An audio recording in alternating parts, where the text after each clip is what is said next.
Во духот на православната христијанска вера и традиција, и оваа година на големиот христијански празник Богојавление Водици ќе бидат осветени водите на сите реки во Македонија.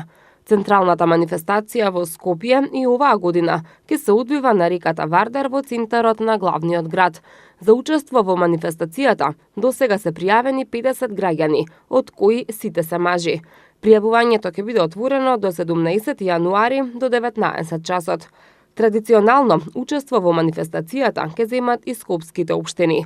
Во општина Ѓорче Петров, крстот ќе се фрли во реката Липенац, каде што за најбрзиот и најсрикниот верник општината обезбеди лаптоп компјутер. Лаптоп од општина Ѓорче Петров ќе добие и верникот кој прв ќе го фати крстот во водите на Вардар кај железничкиот мост во Хром, каде што веќе неколку години општините Карпош и Ѓорче Петров заеднички ја организираат манифестацијата.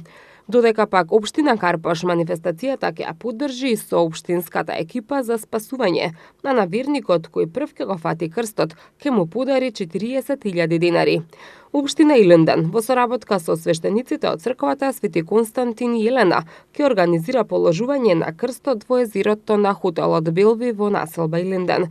Манифестацијата ќе започне во 12 часот, а сите заинтересирани што сакаат да учествуваат во фаќањето на Светиот крст може да се пријават во просториите на црквата Свети Константин и Елена во населба Илинден.